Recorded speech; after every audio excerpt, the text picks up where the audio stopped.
Mohandas Gandhi once stated, "The greatness of humanity is not in being human, but in being humane." Welcome to the A&P Professor, a few minutes to focus on teaching human anatomy and physiology with a veteran educator and teaching mentor, your host, Kevin Patton.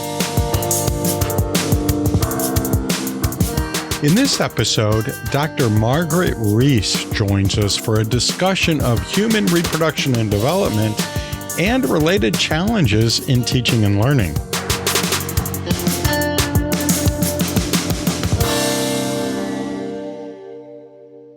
Okay, well, I'm really glad to be here for this episode with my friend Margaret Reece. We've talked off and on about her coming on the podcast for years, and so now it's finally happening. And it's coming up at a great time because she and I have been talking about the fact that, human reproductive anatomy is kind of it's a tough thing to teach. It's a tough thing to understand. And this all came up a few episodes ago when I was talking about pregnancy and misconceptions surrounding pregnancy and abortion-related concepts and clearing up those misconceptions. And so this is perfect timing for this. So before we get into that topic, I just want you to know my friend Margaret Reece. She and I have been involved in A&P education in our own separate little corners for years and years. But there's one, before we get into that, there's one other thing that you and I have in common, and that is we both have a background in working in zoos. Tell me about that first. Just very briefly, what's your background in zoos? Well, I completed my PhD at the University of California, Davis in 1982, and I was looking at postdoc positions various places. But there was this one that I found really fascinating. The postdoc was at the San Diego Zoo. Spent a little over 2 years there studying reproduction across the order primate, from lemurs to humans. And my special project was phytoestrogens and their effect on the pregnancy of macaque monkeys, particularly the lion-tail macaques, which were endangered. And we had received a group of them from Monaco, from the prince, because he had a colony of them, and he decided he couldn't take care of them anymore. So he made a deal with the San Diego Zoo to take them on. So we were very concerned about their health and reproducing and all that sort of thing. So it was a great time. I bet. Sounds wonderful like postdoc. Yeah. I guess you found the same way I and other A&P instructors have found that, that work with animals really does give you a different perspective on human biology too. It gives you, kind of widens out your view on everything. So I think there are a lot of us in the A&P teaching community that have that kind of background. I think there are, a few different kind of core backgrounds that we come to A&P from, and that's one of them. But something else I want to mention about you, Margaret, is all the work you've done over the last decade or more, well, more than that when you total it all up, in helping students, A&P students. You have a website, Medical Science Navigator. Is it medicalsciencenavigator.com? Okay. I've been into it a number of times over the years because you just have a lot of resources there for A&P students and for A&P teachers. I find it very helpful. It gives me some good ideas in terms of how to help my students, especially in organizing their study and having a good attitude. I think that's something that you really focus on there, where I can send my students and say, hey, look, you're having trouble. Look here. And there are some opportunities there in terms of workbooks. And you have something called a 30-day challenge, craft your plan for learning physiology. So those kinds of things are great tools. And we're going to circle back to that a little bit later. That might have been the first time we met, was because our common interest in producing books for students. And I think we're at the same seminar, same Textbook and Academic Authors Association. Yes. Yeah. All right. Well, that was a long way to get to the point where I'm welcoming you, but welcome, Margaret, to the podcast. Oh, one other thing I want to mention for you, the listener, and that is you may have heard Margaret's name before, because She has written in with comments in the past, and I've shared those on different episodes. But let's get to human reproduction. Teaching human reproduction is not the easiest thing. Why do you think that is? It isn't the easiest thing. Well, first of all, it took a very long time to work out the central nervous system's role in controlling the pituitary's release of the gonadotrophins. It took a long time to understand how follicles in the ovary developed over time. There was a big breakthrough when Shelley and Guillermin in the 70s finally, after going through millions of pounds of sheep brain, actually got out that 10 amino acid peptide that causes the release of the gonadotrophins from the pituitary. And then, first of all, they didn't want to call it a hormone. They called it a releasing factor at first because they just couldn't fit that into the classic definition of a hormone being delivered to the blood and then to the pituitary. But they finally got that worked out. Now they call it a hormone. But the one peptide released both LH and FSH, but at different times and under different circumstances. So that became a very long process sorting out how that worked, so that you would have just FSH in the first part of the cycle, and then under FSH getting the ovary to produce the estrogen. You had enough estrogen for enough period of time. You got the LH surge that caused the follicle to rupture. So all of that work was done between, say, 1970 and 2000. That's pretty solid stuff now. I mean, it's well-defined. There was many NIH dollars went into that work. The second piece, the piece about the sperm fertilizing the egg, that took a longer time to work out, although it had been worked out in animals quite clearly for quite a while. But working out exactly how the human egg did it took even more time. But the big breakthrough on going from zygote, the fertilized egg, to the embryo, to the fetus, and being able to really see and know what was going on there, was aided by the improvements around 2000 in ultrasound. I'll be back with Margaret Reece right after this quick sponsor break.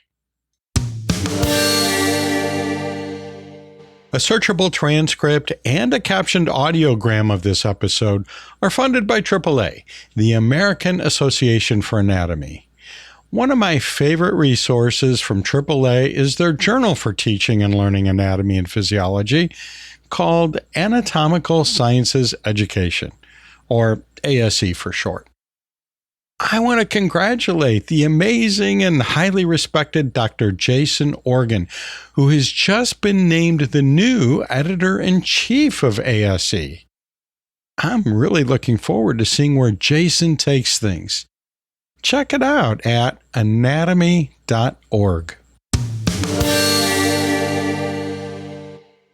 But the big breakthrough on going from zygote, the fertilized egg, to the embryo, to the fetus, and being able to really see and know what was going on there, was aided by the improvements around 2000 in ultrasound. Up until that time, the ultrasound pictures were just fuzzies, like TV is going bad. It took imagination to really see what you were seeing. Right. But around 2000, the producers of the ultrasound machines got them to the point where you had a picture. You had an actual picture that you could see that looked like, something recognizable, not just a fuzzy picture. I was at I was working in an OB-GYN department, and I was at a conference that was a medical conference in San Francisco. And I was with one of the OBs, and she said, Margaret, you got to come to this great event tonight in the ballroom. Great food, and also big surprise. Okay. So I went. There was great food.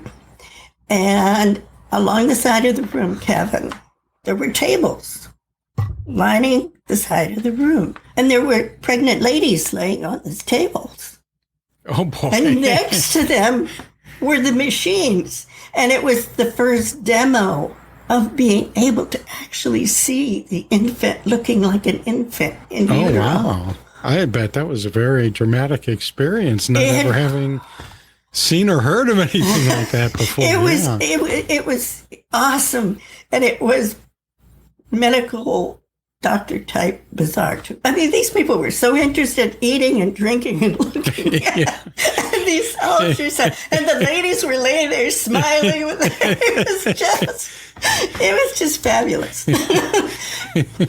But with that change, where you could actually follow it, and the improvements in the IVF programs, the early IVF programs were trying to take the ovulated egg, fertilize it in vitro, let it develop to the blastocyst, and then looking at the blastocyst, trying to decide which ones look good.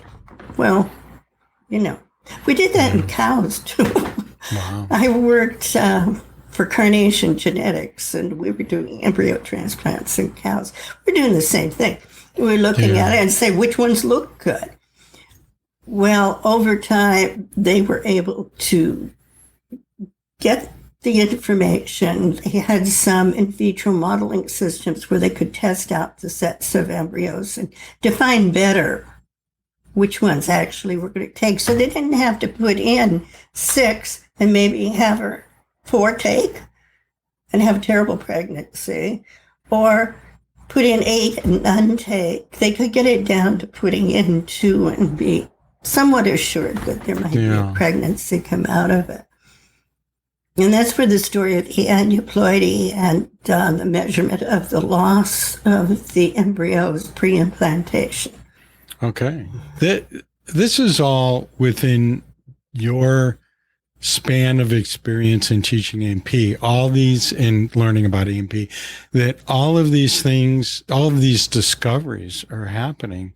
And what's interesting to me is they're still happening now. I mean, there are things that we thought we knew that we find out, well, they don't work quite that way. And things that we never knew was going on. It's like, oh, look at this. I wonder why that's happening. There's so much we don't know yet. Yeah. Well, and I think students find that hard to understand, to wrap their heads around. I mean, maybe at some level, many of them do, but I know I have trouble still understanding it. They ask us a question. Well, why does this do this? We don't know.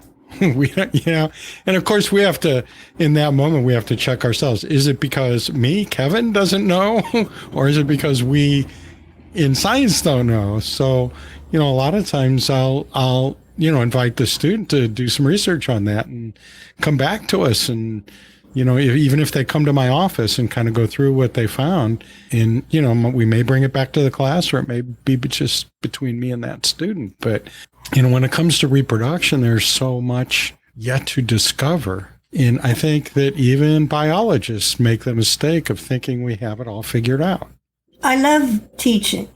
I love teaching at all levels in the classroom. I ran a laboratory for 20 years in clinical departments, research laboratory. Uh-huh. And I taught students, I taught MDs that were going into their subspecialties. We did master's thesis work in there. I had undergraduates that I was teaching in there. I just love teaching students. I love physiology. I love the way the puzzle comes together. I think that's what got me in the first place. I always love puzzles, and it's a big puzzle. No, we don't know. For example, there's been a lot of talk about the fertilized egg should be considered a person. Okay. But we don't understand the fertilized egg yet. There are situations where the ovum's pronucleus goes away. We don't know why it goes away. It disappears. Maybe it went out in the second polar body. And when the sperm comes in, it's pretty lonely. So what does it do? It doubles its own chromosomes and gets down to business. It's supposed to do something. So it starts mitosis. And what you end up with is a placenta and no fetus, no embryo. Oh, wow. But why? I mean, if the genetic material that starts to develop is all from the paternal side, it will develop into a huge placenta, which can go to carcinoma if it's not treated. But the inner cell mass doesn't develop, and the fetus doesn't develop. Right. But why? I mean, it's a perfectly good set of chromosomes.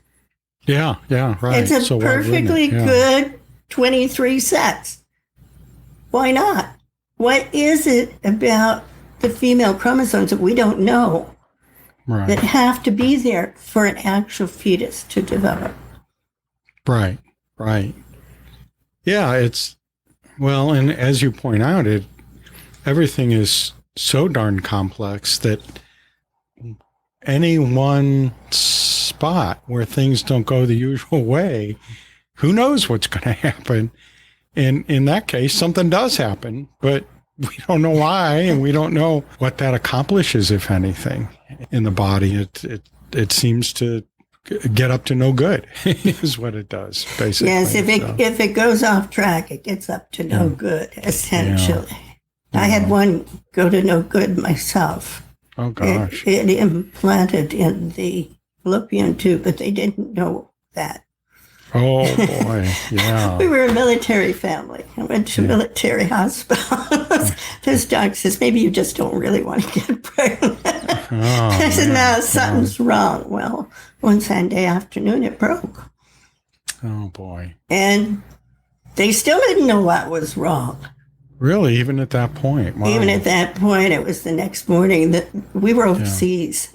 They called a local doctor, and the local doctor says, look, I can't operate in your hospital. You're going to have to bring her to me. So they sent me to him.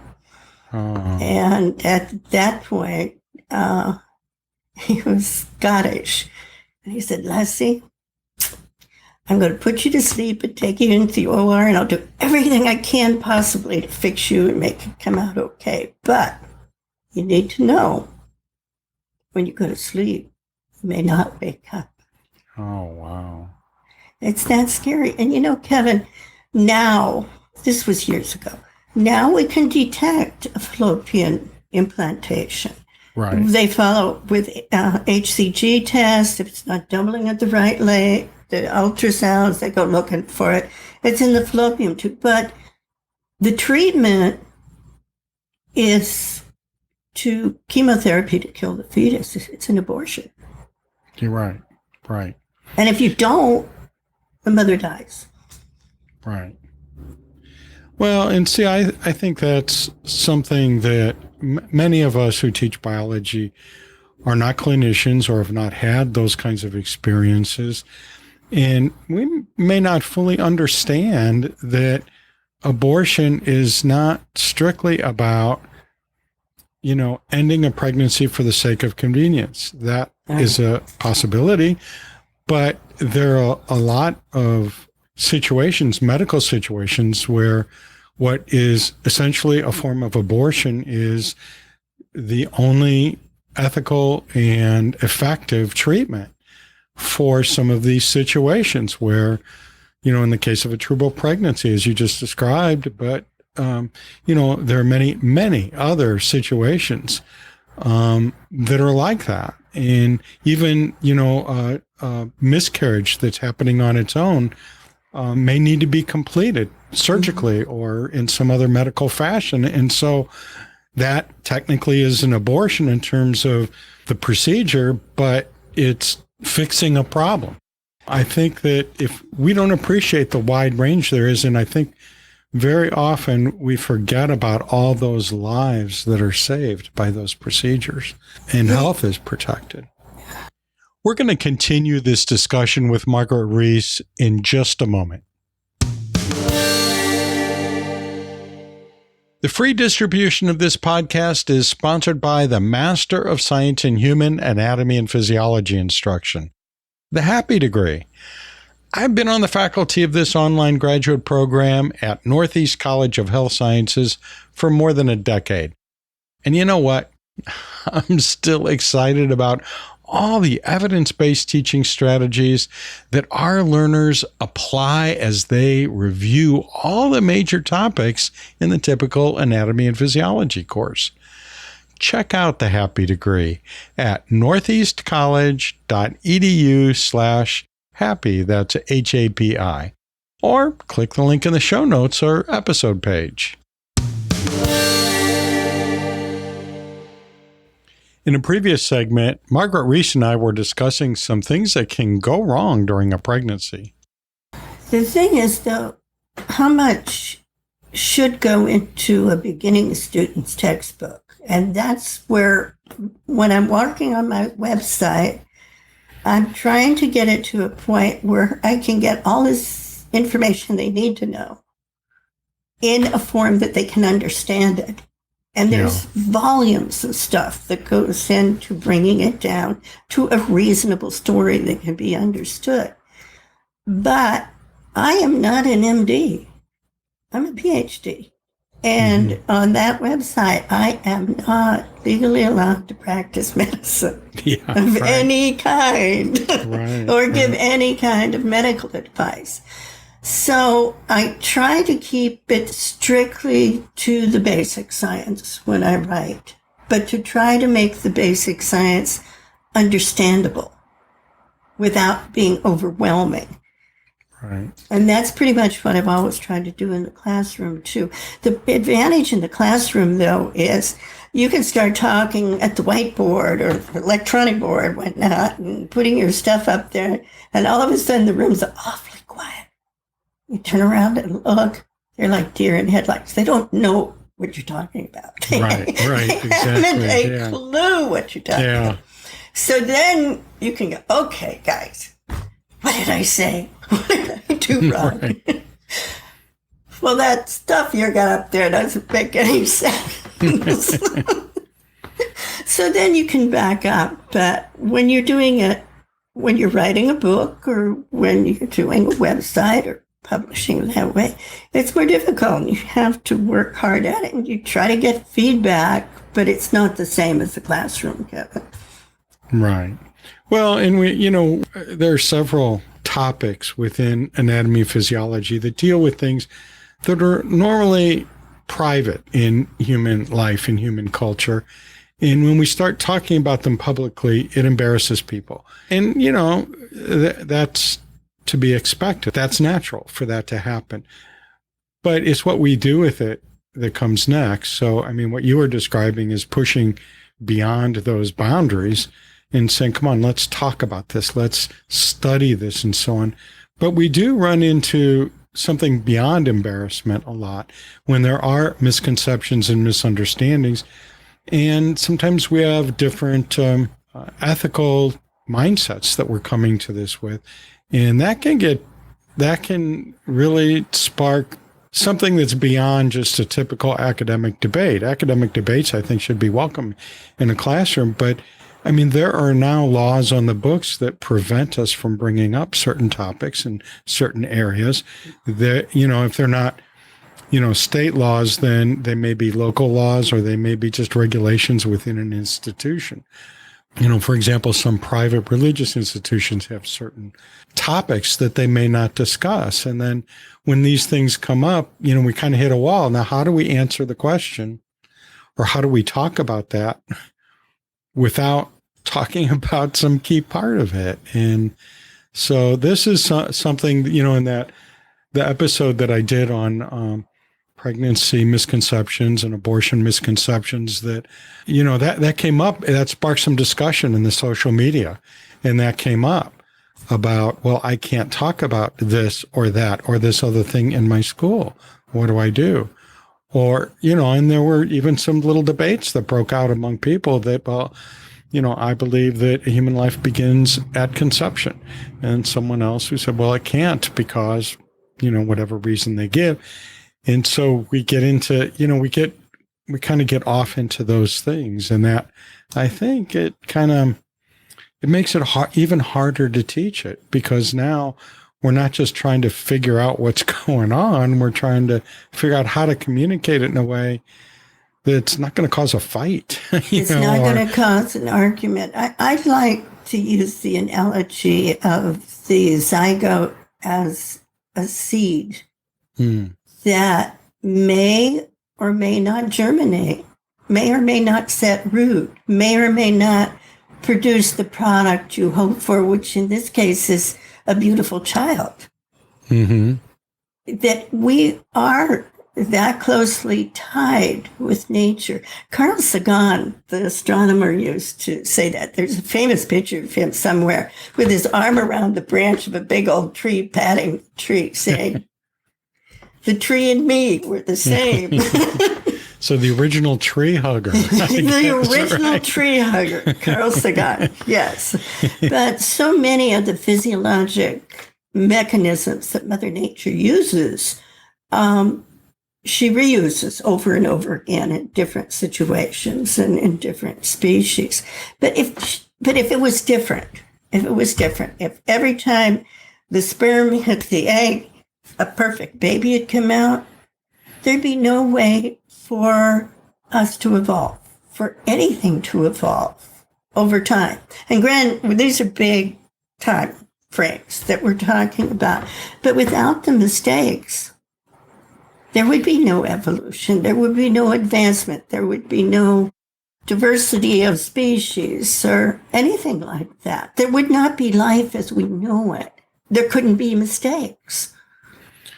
Well, right. And I think another advantage of all that complexity, too, something I bring up with my students early on when we talk about signal transduction. And I use the analogy of a doorbell. A hormone is like someone who comes to the door and, hits the receptor, and it's like ringing the doorbell, and people inside, the dog's going to bark and the person's going to jump up and go to the window and see who it is at the door and so on. So, that it sounds like a simple process when you ring the doorbell, but it's really, there's a lot of moving parts there and a lot of, built-in reactions that need to happen.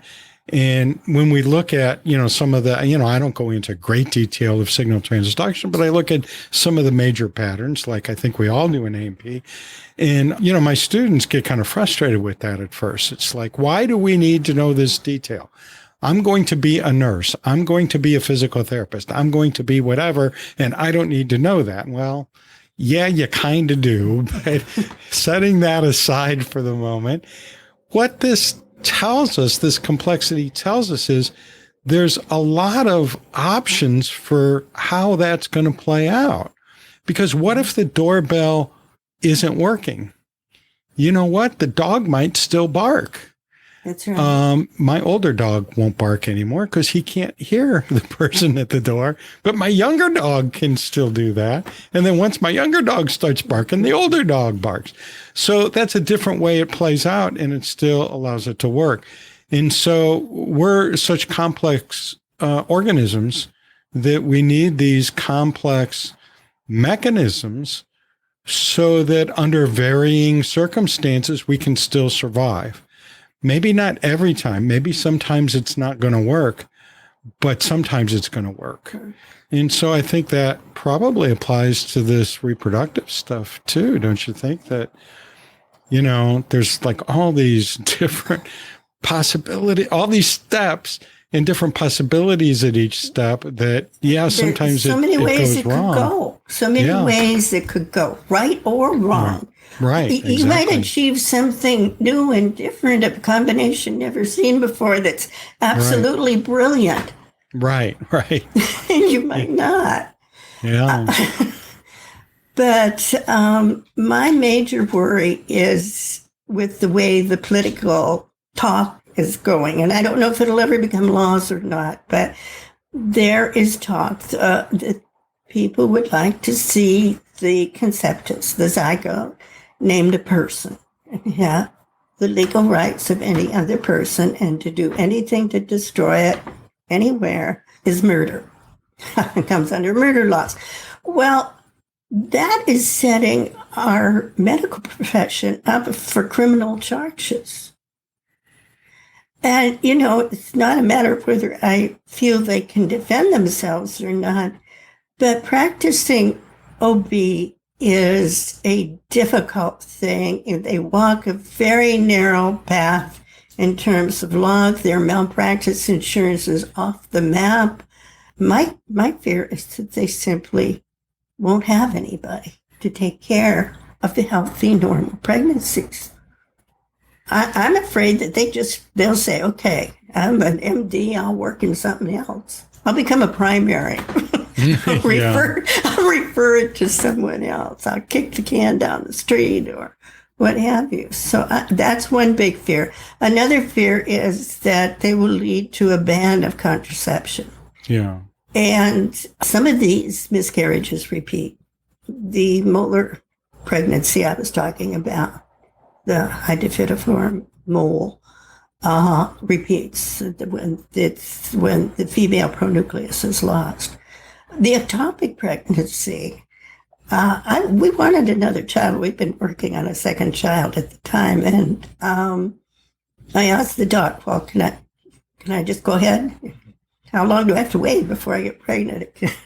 He says, well, you can do that, but he says you have a 50-50 chance the same thing happening next time. So then it becomes a choice of, do we want to risk that? We have a 4-year-old child already. Do we want to go to contraception? If that option is taken away from people, that's horrible. Right. So, I think it's an idea. It's a beautiful idea to protect life and the life of the fetus. It's a wonderful idea. But the reality is that you can't always do it. And the medical profession and the individual should have a chance to decide on their own which way to go with it. But that's political. I'm not going to write that on my website because they'll say I'm practicing medicine. Well, yeah, there's that. And, but as educators, we get kind of put in the middle. Well, not kind of, we get put in the middle. So we cannot be apolitical in our jobs, I don't think. We're either going to do something or not do something. There's no walking away from it unless you walk away from your job as an educator. And so, I think that all of us need to be participating in conversations like the one that you and I are having right now. Recently in the HAPS book club, there were similar conversations going on about this and some other scientific debates and so on that involved ethical and political questions and so on. And we couldn't get very far in those, but we kind of got those conversations started. And I think we all walked away from, and I hope you, the listener, will walk away from this conversation with the idea that, okay, I may agree with Kevin and Margaret, or I may disagree with one or the other, or disagree with both of them in terms of what I'm hearing they're saying about, some of the ethical issues and so on. But think about it at least. We need to think about it because we're going to be there. We're going to be on the hot seat if we haven't been already. We're going to be on the hot seat. And these topics are going to come up and questions are going to come up with our students, both inside and outside the classroom.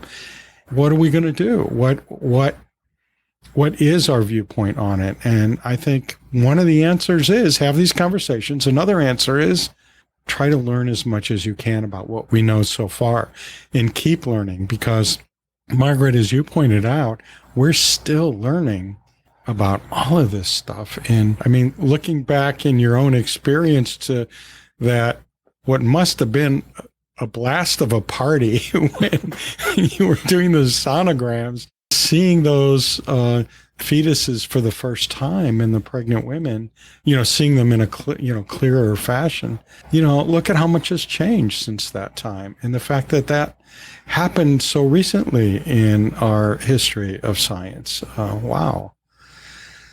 But let's talk a little bit more. We're going to come back from a break. And when we do, I want to talk a little bit more about where we get some good information, or where our students can get some good information about these topics. Marketing support for this podcast is provided by HAPS, the Human Anatomy and Physiology Society, which you can check out online at theapprofessor.org/HAPS. That's HAPS. Now, a short time ago, I finished the summer offering of the HAPS Book Club, and I'm really looking forward to the upcoming fall series, which starts really soon. We meet on Zoom every few weeks to discuss different parts of the book chosen for that series. Coming up for fall is the book, What Inclusive Instructors Do: Principles and Practices for Excellence in College Teaching. I've already started reading this book, and I'm really, really looking forward to discussing it with other A&P faculty in the HAPS Book Club. Once again, it's theapprofessor.org/HAPS, HAPS. I'm here with Margaret Reece still, and we've been talking about all kinds of things, including human reproduction and pregnancy. And, well, we even touched a little upon when does life begin? And we came up with a definitive answer. No, we didn't, because that's too hard. We can't do that. But I mean, that's, part of the conversation is that this is all still kind of fuzzy and still a lot of mysteries here. But I want to get back to this website of yours, Margaret, this medicalsciencenavigator.com. I have seen that the last few, you have blog posts that you put up there, besides many other resources. You put up several blog posts that outline in pretty simple terms. You were talking earlier about trying to find a simple but complete way to explain, to tell that first story of how human reproduction occurs and how human development occurs. Well, I noticed that a few of your recent blog posts are about, like this one that I'm looking at that comes up right away this morning when I went into your website, is Physiology of the First Trimester of Human Pregnancy, which I had read that one before, and then human zygote formation and so on. So you're basically, for anyone who wants it, either students or instructors, you're basically providing them the basic information. And those diagrams really are very well-chosen diagrams that you put in there. So I think it does give a clear view. And something that I've found is that for myself and for my students, that if we look at, maybe we've seen an explanation in the textbook, or maybe we've seen an explanation in a paper somewhere, but it's not until we see one or two other explanations that it finally starts to fall together for us.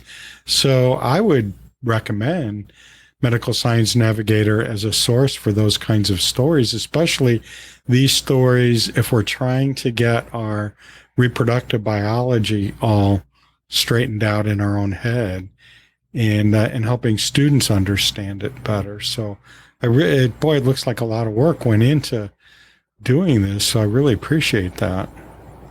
I think I went to PubMed for that article and downloaded 25 reviews. Oh, boy. To go through. But, I worked as a research scientist, so it's not that hard for me to go through those papers. But how do I distill it then so that a general audience can understand what I'm talking about? And that's teaching. I said at the beginning, I love teaching. Yeah. Well, I mean, it really comes out here, your love for teaching, because all along the side, there's all these additional things. I said we'd come back to talking about it. And So what's this 30-day challenge? Are you still doing those for students? Yeah, I'm still doing that. If you click on that, it goes to a sales page, tells you a lot more about what's in it. It's 30 days of videos. They're short videos, 15, 20 minutes at most. And it starts out with the chemistry and the concepts that physiologists use to describe things, how we talk about compartments. You know, the calcium compartment has no borders. It's not the same as a cell as a compartment enclosed. So how physiologists use that. And then I go through the three major controllers of the system: the nervous system, the cardiovascular system, and the endocrine system, and how they work together. My physicist friend said it's impossible for three parallel interacting controllers to work together. I said, no, it isn't. And then we go into an anatomical system, and as if it were brand new, and say, okay, what's the nervous system doing here? What's the cardiovascular system doing here? What's the endocrine system? How does it piece all together?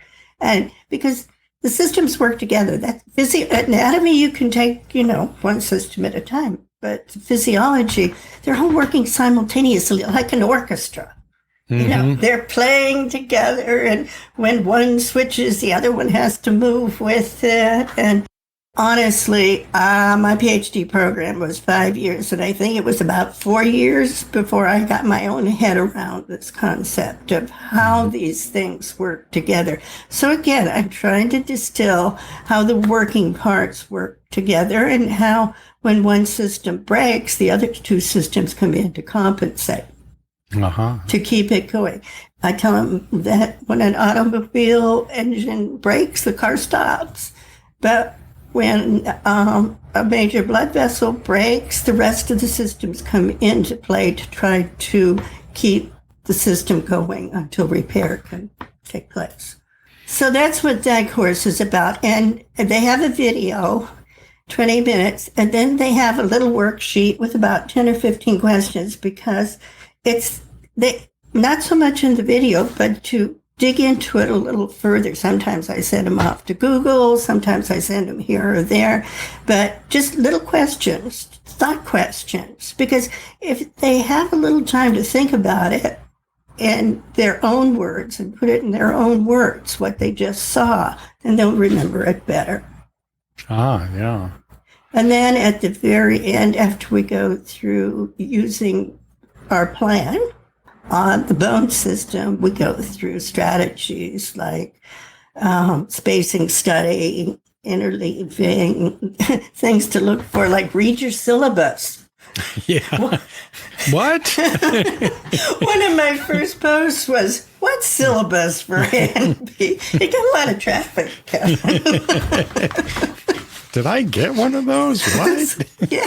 What is that thing? What's she talking about? Well, that's great. Yeah, I know in the many conversations we've had over the years, something that I've really appreciated is it always comes back to what strategies, real life strategies can I give my students to help them get going? Because I don't know, I don't care what level a person is teaching A&P at, or A or P at, whether it's at a high school or middle school level, whether it's undergraduate A&P, whether it's upper division A&P, whether it's medical or professional school A&P, no matter what level it is, it's intimidating and difficult. Even for students who really like the topic, they quickly feel like they're overwhelmed with stuff. They feel like some of it is beyond them.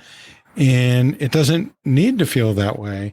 I just always appreciate learning new things that you've come up with for students to really get them involved and really help them see that they can see it and that they can do it.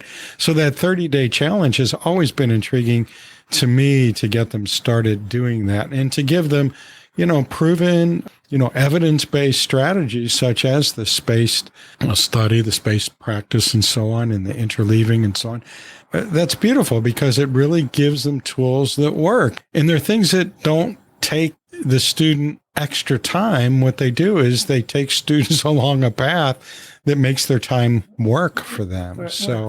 That's great. And also on the Medical Science Navigator website, there are a number of free things that they can download, such as like a strategy blueprint and, different various strategies. And well, there's one simple secrets, although they're not secret, they're on your website. So I hope I'm not giving anything away there, but, no longer a secret. But, the point is that for students, it is a secret because many of them just don't know how to do this stuff.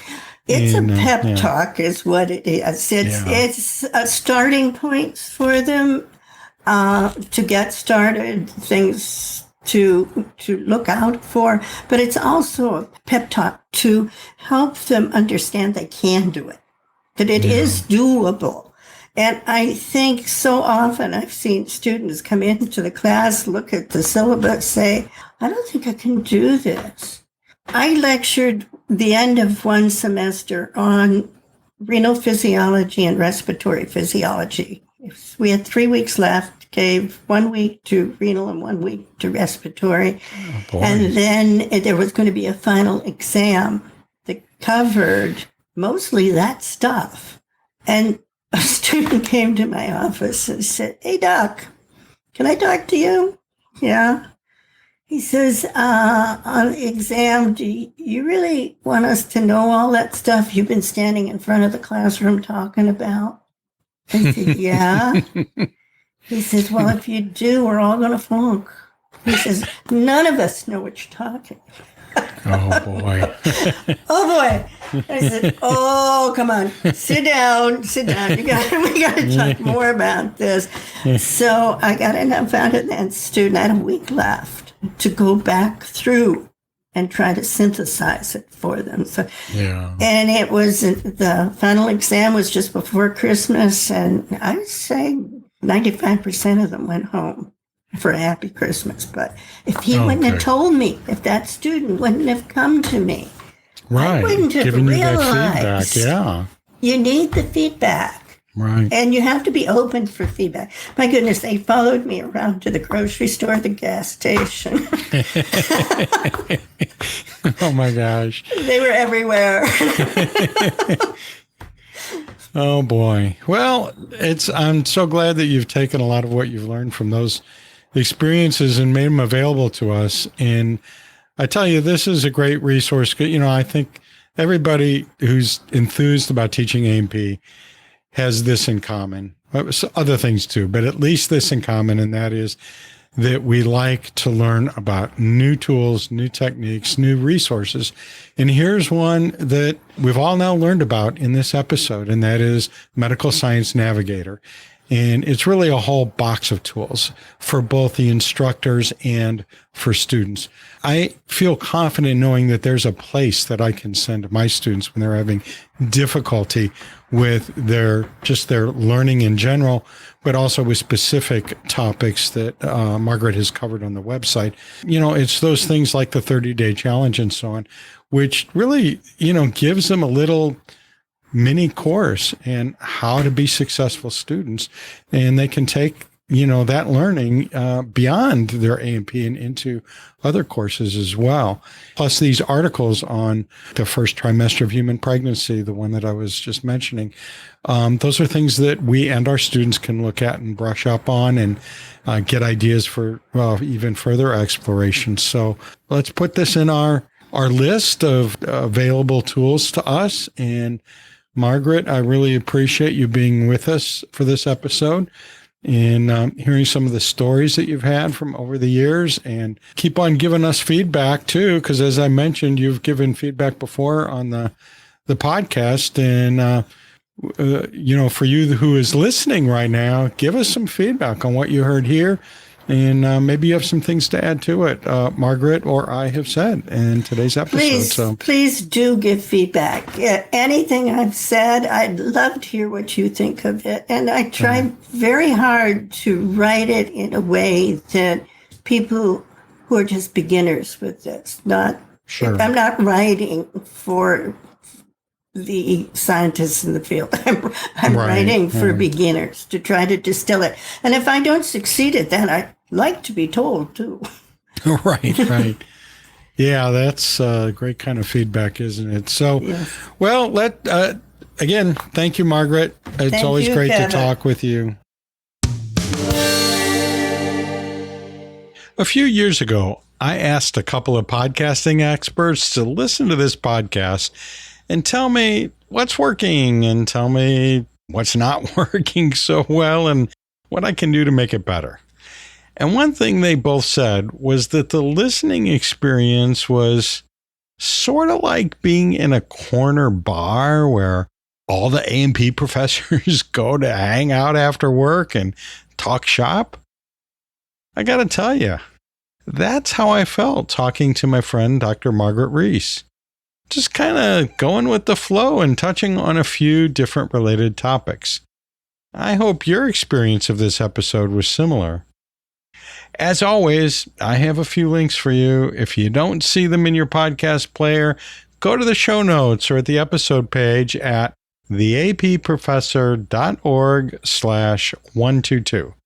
And while you're there, you can claim your digital credential for listening to this episode. We want feedback, so direct your questions, comments, and ideas to the podcast hotline. That's 1-833-LION-DEN or 1-833-546-6336. Or send a recording or written message to podcast@theapprofessor.org. Maybe you have something you want to talk about on an upcoming episode. Hey, I'll see you down the road. The A&P Professor is hosted by Dr. Kevin Patton, an award-winning professor and textbook author in human anatomy and physiology.